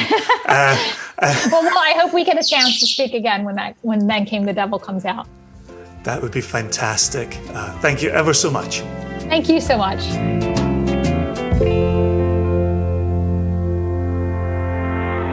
Jason Johnston Yellen, you have done it. Well, that's not nerve-wracking in the slightest. Jason Neil Johnston Yellen. I know. Right? Is that that's better? exactly it. I would say that's what my mother said when I was in trouble, but I was never a Yellen until I left home and got married. So, but Jason Neil Johnston certainly got thrown around a few times. Well, it was so... Sorry if I'm slurping my coffee there. Didn't mean to be quite that noisy. You always are when you slurp. So it's like ramen. That's etiquette, right? You're meant to be slurping. You're meant to hear those. You're meant to show your enjoyment, right? Yeah. It's such an enjoyable conversation. And, it's one of these things where you said, hey, I've got this book. It's the second book from this author that I've read. I really want to speak with her. And it was a book that I, hadn't heard of, an author that I hadn't heard of, but the subject material sounded good. And I kind of feel like one of our listeners where I said, okay, I've trusted you in the past. I'm fine with this detour. And it was awesome. It was a really cool conversation. And again, I wish I could have been a part of it, but maybe next time, maybe for her next book. Well, actually, as you heard us discuss towards the end of that interview there, her next book is Then Came the Devil, and I am super excited for the launch of that. I'm ready for another reading experience that you just plow through.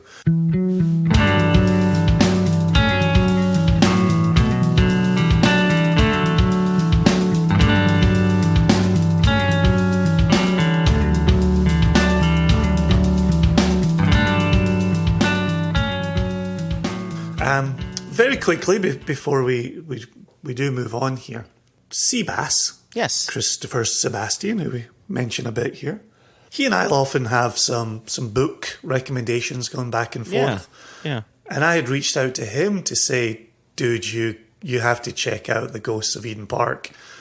And he wrote me back and he said, I've seen that cover and that title floating about. Yeah. And so, now I'm going to go get it. And I said, look, we're going to interview the author next episode of One Nation Under Whiskey. And so he's trying to get the book read before this episode comes out. Speed it up, Seabat. Oh, well, actually, he can if he can't. And now here we are. Yeah, I can't tell him to speed live. up after he's heard the interview. Anyway. That's so good. That's cool. Good. Actually, you reminded me, we talked about Seabass quickly in our last episode and mentioned that I got a chance to hang out with him because he and his family came to Connecticut. And I remember in the episode I said, oh yeah, I did want to tell the listeners about that meetup, and then I never got to it really quickly because it involves New Haven pizza, which I think is very important, Jason. I don't think I've ever heard you talk about New Haven pizza. Well, we met up just for about 2.5 hours. We met at Bar, which, as you know, and any listener with ears and memories will tell you Bar is my favorite pizza place ever, period, done. And so we met there. We got some beers, and we got a mashed potato pizza. And then we got the elote pizza. Did I tell you about the elote pizza? Oh, I had it last time I was there. Yeah. So those were the pies that we got. And he, Seabass, had said, I'm sold. He loved it. He took some back to his family. Did they have any Takis for the elote pizza this time? Not only did they put the Takis on the pizza, but the Takis were bigger. Like before, it was almost like Taki dusting. Mm-hmm. And this time around, it was like good bits of Takis on the pizza. And it was a bigger, it amplified the experience. No Fantastic. Yep. Fantastic. Yep. but just a wonderful guy to hang out with, easy to talk to, had a lot of good laughs, got to learn about him and his wife and a bit about his family. So that was nice. I'm glad we met up. Awesome. Well, we have run the gamut from Karen Abbott Kahler, to Seabass, to New Haven Pizza, to Bar, to Takis. We should probably wake up the paperboy next. Extra, extra! Read all about it! Life story of Playboy Penny! Extra, extra! Extra, extra! Read all about it! Me and that Playboy in trouble! Our last episode, where you and I just got to sit and chitty chat with one another, which is always a highlight of any week, got some really good feedback from our listeners. And I think, our listeners enjoy the camaraderie that exists between us. And here we are, and also I think the transparency with which we operate, interact with our listeners, And so we've been talking for a while about global logistics and the struggles with global logistics. There's that knowing chuckle, right? Here we go. Who were we talking to the other day? We were talking to Matt Hoffman, and we started talking global logistics, and he had that kind of knowing chuckle, and it's just like, yeah, we're all in the same boat right now. But we had a good experience where global logistics actually operated quite well and quite quickly. Yeah, it almost felt like before times when we didn't use air freight. But yeah, right. So this is perfect. I'm so glad you brought this up. We'd mentioned on the podcast previously that not only had ocean freight, if we're talking shipping time from Scotland to the U.S. or where we warehouse, which is in California, San Francisco, with our friends at Impex, normally that ocean freight would be 2 months, 2.5 months, 3 months on the outside, but that was really it, right?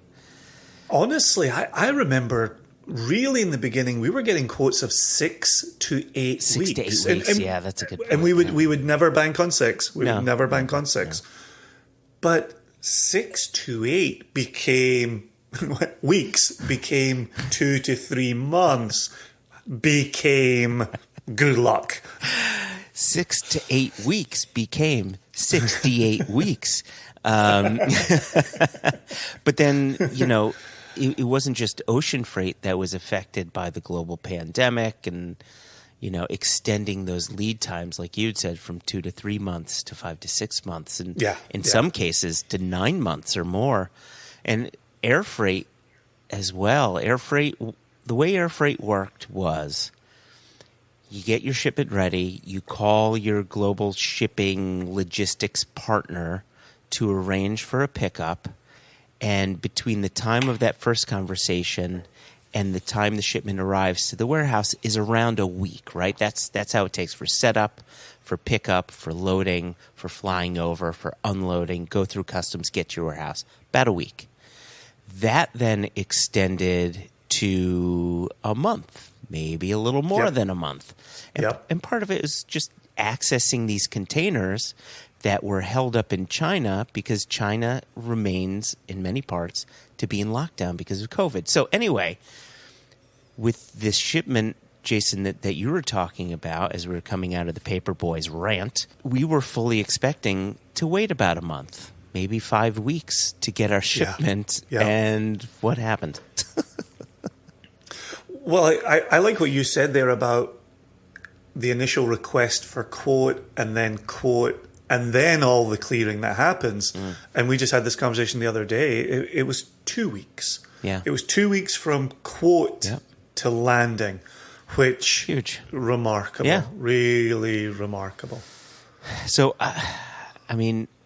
part of me hopes that this is the direction we're headed in, but part of me, the cynical part, right, is like, I'll go on. Well, like that hopeful part of me And I'm not trying to be political. We always try to stay away from politics. But I remember after the George W. Bush administration, towards the end, we were going into recession, and then Obama was voted in. And about a year or two into his presidency, as we're coming out of the recession, I remember him saying, we're starting to see these green shoots, right? These things that are telling us maybe we're coming out of this. And there was that hopeful sense to the words that he was using. And when we saw that the shipment had come in 2 weeks rather than 5 to 6 weeks, all I could think was, is this our green shoots moment with global logistics, or is this just a fluke? I've just been sitting here listening to our tone, and we've been describing good news like it's bad news.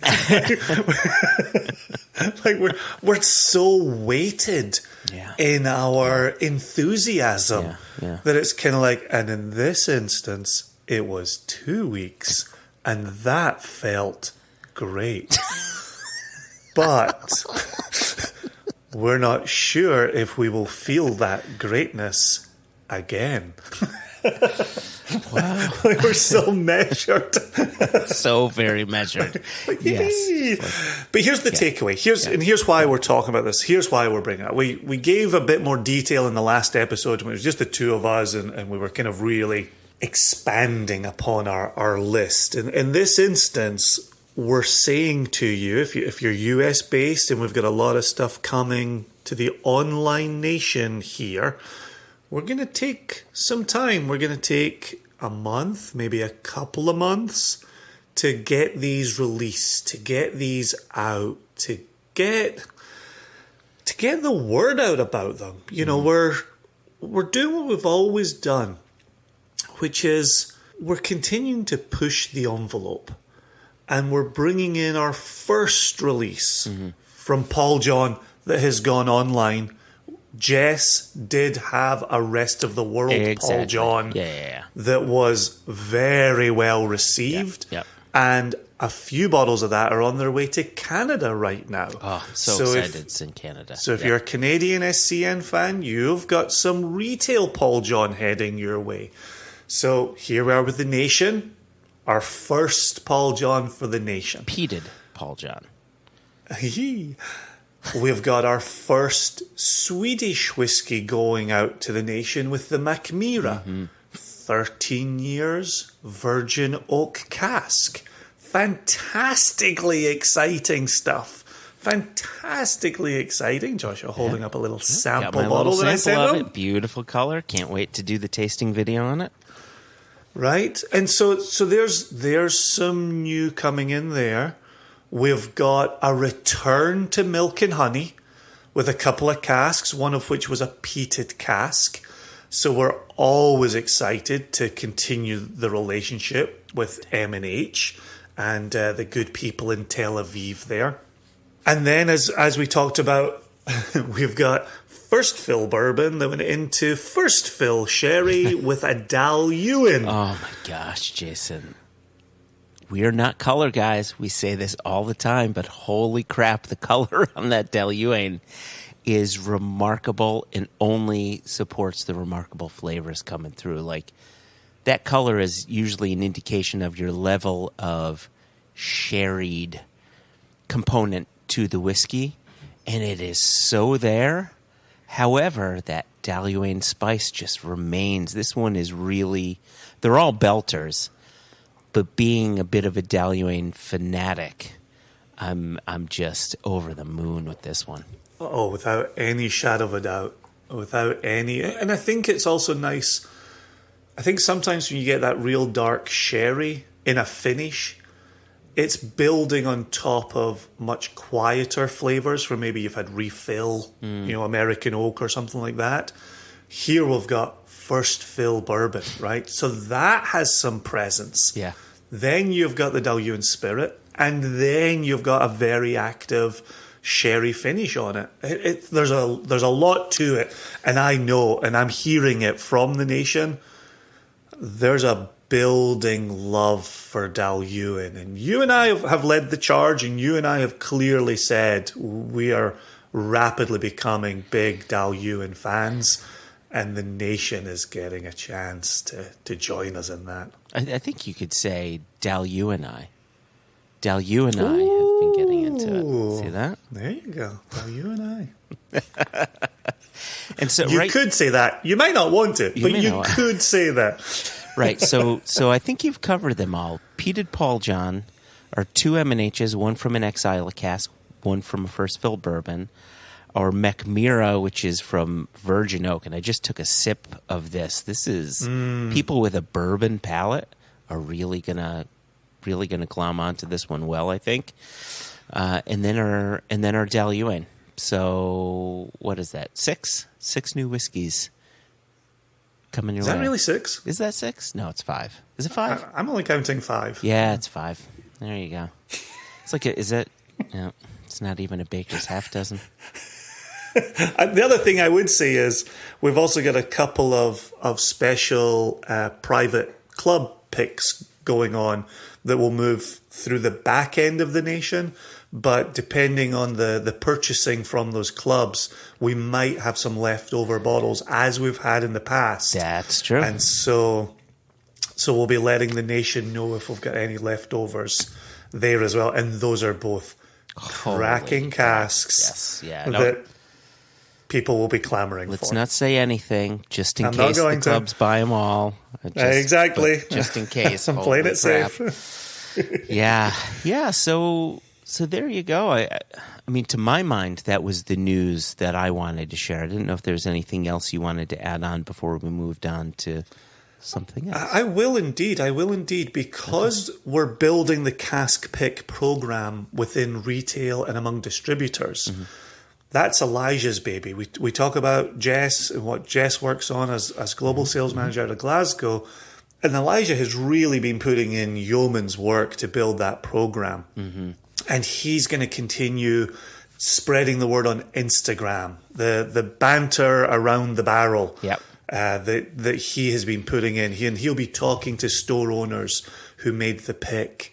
He'll be talking to reps who are in charge of helping to sell some of those distributor picks. And so really, follow that, right? Go look at Single Cast Nation on Instagram is where we make sure that word is getting out. But he's putting together a great little program there. The list is longer than we can possibly deal with. It is right now. It's one of those tough positions we're in where we have a set number of casks each year that we could do a single cast program with. And typically that program closes around June, if not earlier, especially if you want to get it in for October, November, December.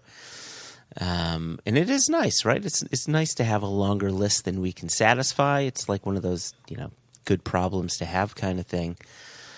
So to add on to that, you mentioned the Scotch malt whiskeys, you mentioned the rums, but there's also some ryes as well that Elijah is working with too, and we want to expand that too come 2023, 2024. So if you're a club, if you're a retailer, if you're a distributor that buys Single Cast Nation, please reach out to us. We'll get you in touch with Elijah, and know this. We do have a long list. We do want to work with people when and where we can.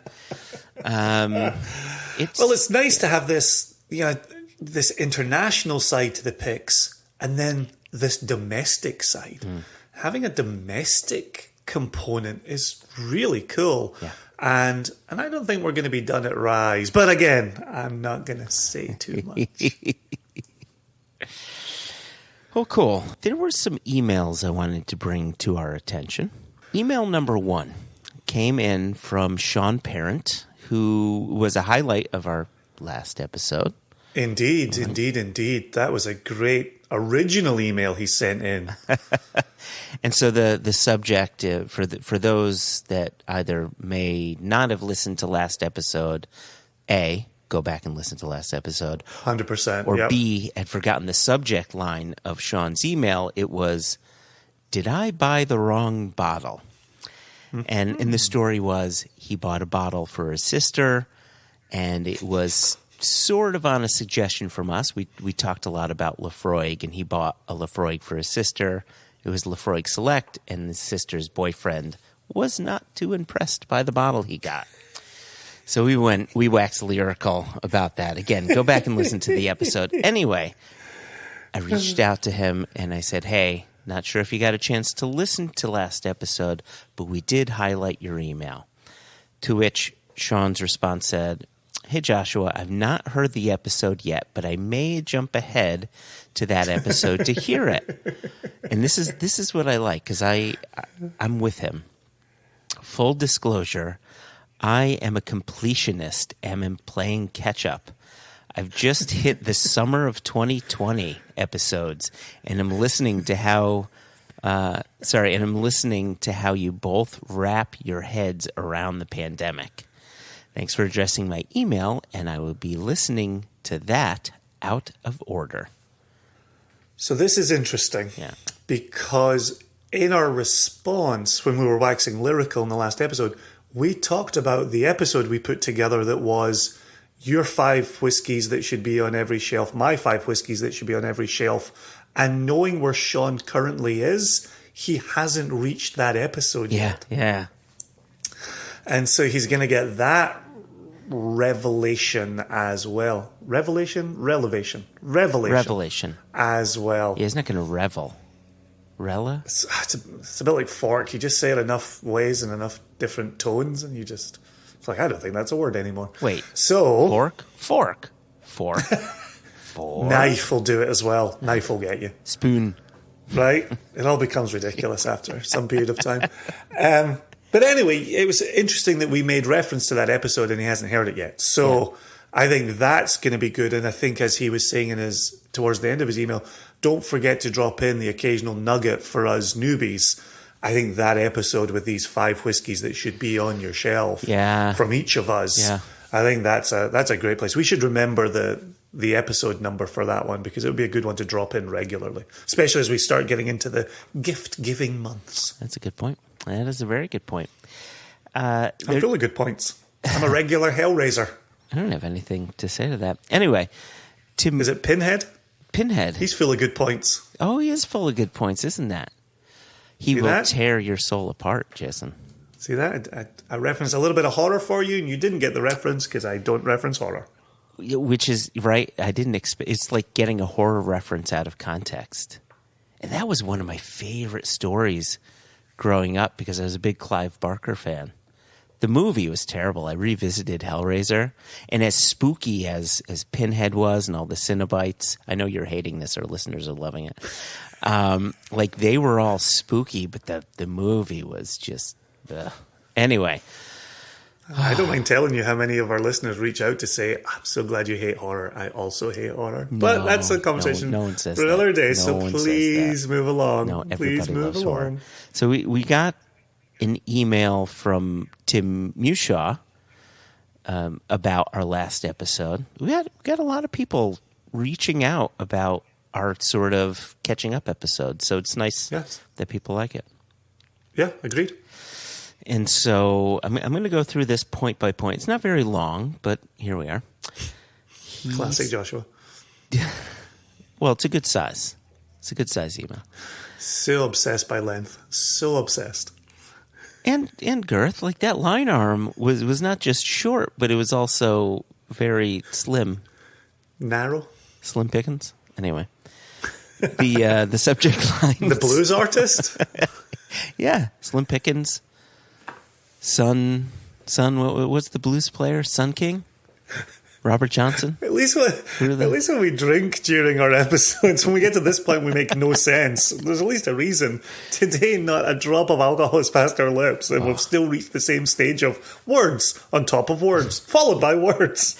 The caffeine got me there, Jason. So, Tim Mushaw's email simply is titled, This Week's Podcast. Tim says, hi, folks. Fun episode this week. It was like listening to the intro, but like you forgot to put the interview before moving to the news.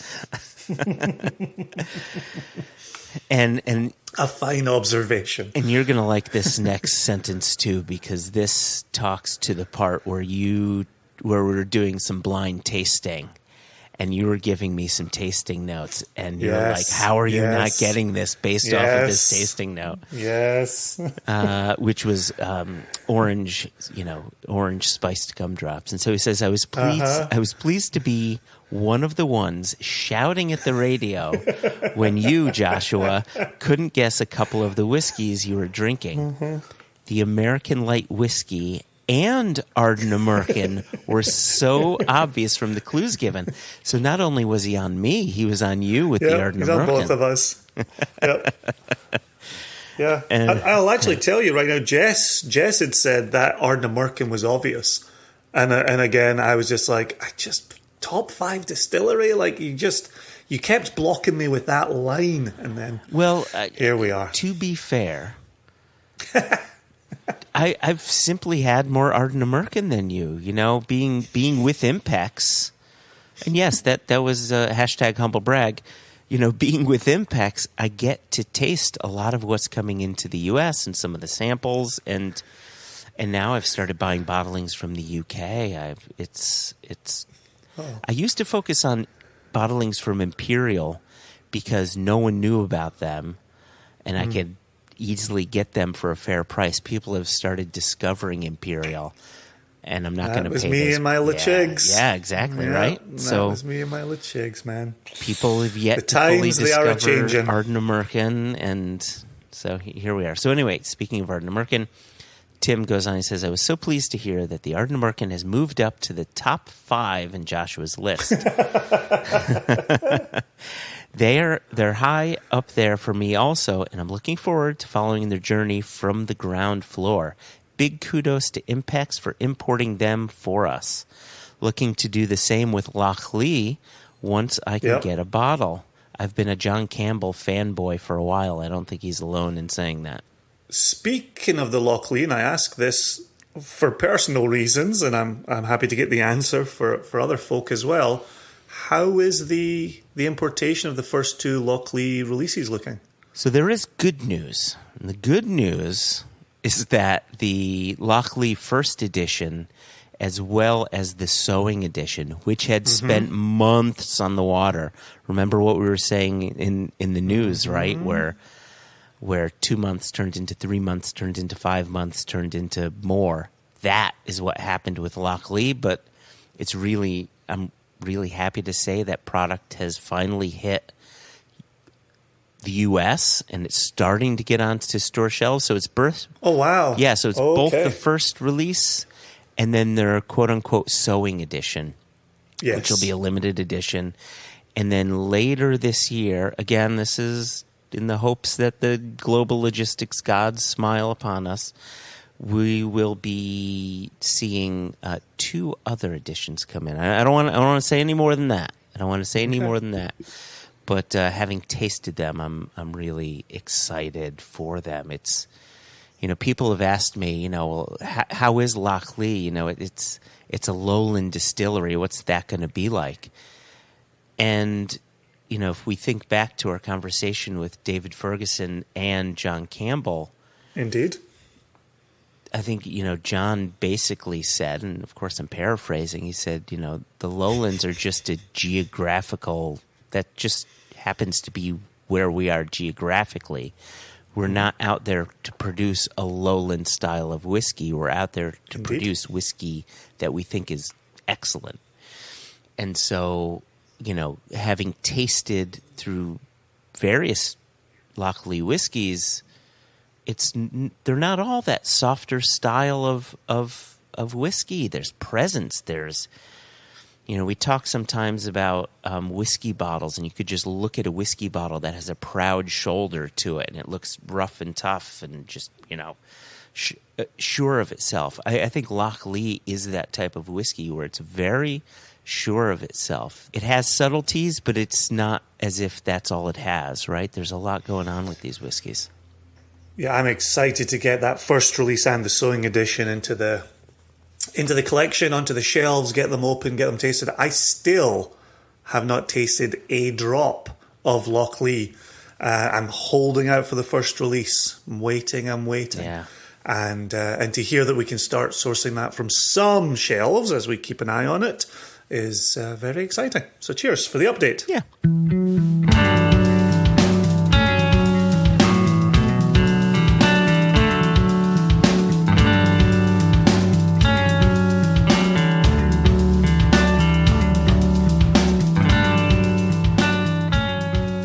There was more in the email, but the rest of it is more just for us internally, and I've already responded to him, so there's no need to read the rest there. The last thing that I will say is, off the back of our last extra episode where we talked about American single malt, we had asked people to reach out and let us know what they thought about that nomenclature of American single malt rather than single malt American whiskey. And people have started writing in. So we'll bring up an email or two in our next extra. And then finally, our good friend Ollie Chilton reached out with a suggestion on an article for extra. So we'll see if we can get to that. All right. He also had a ton of opinion in that email, so I think we may want to get to that one. He's an opinion that we always value and like sharing. So, or I should say, his is an opinion we always value and like to share. Because Ollie is not an opinion; he has an opinion. And yet, many people have opinions about Ollie. So that's all we have for mail. I wanted to just put out one last thing, because we have been getting in some really good reviews on our Apple Podcasts, and we're now officially over 100 reviews, which has me over the moon. That's very cool. Yep, we're at 102 reviews, Jason. That's insane to me. It's really insane. If you think about how many listeners it takes to generate one review, and we're over 100. That's very cool. Thank you, dear listeners. So this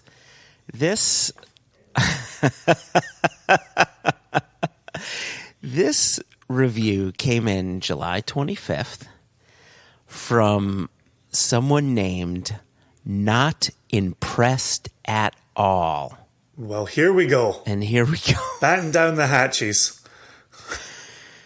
The title is The Rating Scale is Lacking Stars. And so Not Impressed at All actually gave us 5 stars, right? When I saw that this person's handle, I'm like, oh shit, we're in for it. But then they're basically saying there's not enough stars for this podcast. So I'm going to read you the content here. So it says, the pad cost that rules them all. Sorry, I didn't hear the rest of the words after pad cost. I was too busy celebrating. Say that again. The pad cost that rules them all. Oh, nice. Thank you. One pad cost to rule them all. And in the darkness bind them. Let's bring it. If you're a real whiskey geek, this is your go-to place for anything that happens in this industry. I thoroughly enjoy listening to these gents. There's always something new to learn, something to spark reflection, and always, that's all caps by the way, great entertainment. Whether you're relatively new in the field or if you're a more seasoned whiskey enthusiast, the One Nation Under Whiskey. Oh, that's funny. So it ends there. It sounds as if they may have hit the maximum number of characters. How many are you allowed? That wasn't a lot of words, was it? It wasn't a lot of words, but let me read this again. Whether you're relatively new in the field or if you're a more seasoned whiskey enthusiast, the quote, ONUW, end quote, and that's how it ends. I think Maybe it was like going to be a sequel. Oh, there may be a sequel. Do you think there'll be a prequel? I think it's like a choose your own adventure. How would you end that statement, Jason? If you're new to the field or if you're a more seasoned whiskey enthusiast, the One Nation Under Whiskey podcast is short and narrow, but has big spirit. Oh, that's good. All right. Yeah, now you pose it to me. I don't have to. I can't read it. You've got to. Oh, okay. So you pose it to yourself. Okay. You didn't memorize what I said? And your answer, Joshua? So whether you're relatively new in the field or if you're a more seasoned whiskey enthusiast, the One Nation Under Whiskey podcast is your chance to do the Humpty Dance. To do the Humpty Hump. Thanks for this opportunity. Not at all impressed. I tell you, not at all impressed should be not at all impressed with how I ended his sentence. To be fair, I wasn't at all impressed as to how I ended his sentence. Or her sentence. Or her sentence is exactly correct, Joshua. Yep, indeed.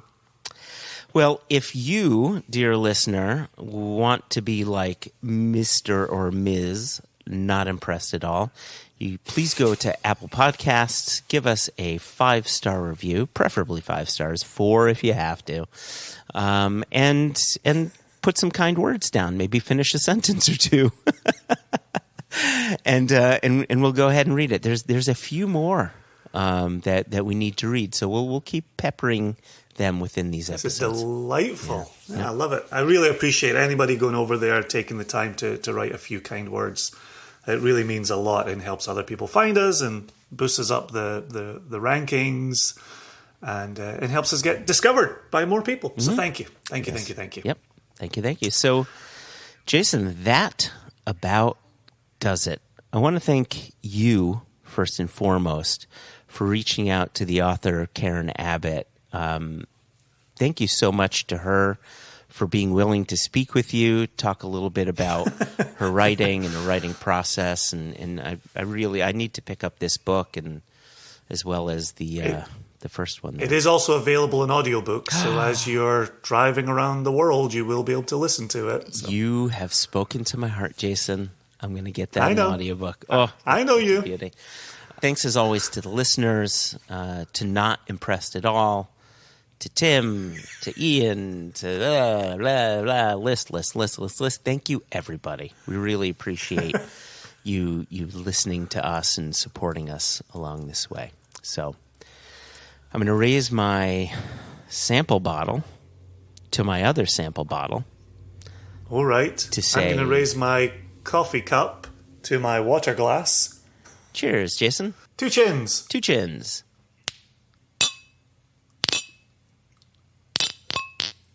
God, yours sounds really bad. I thought mine sounded better than yours.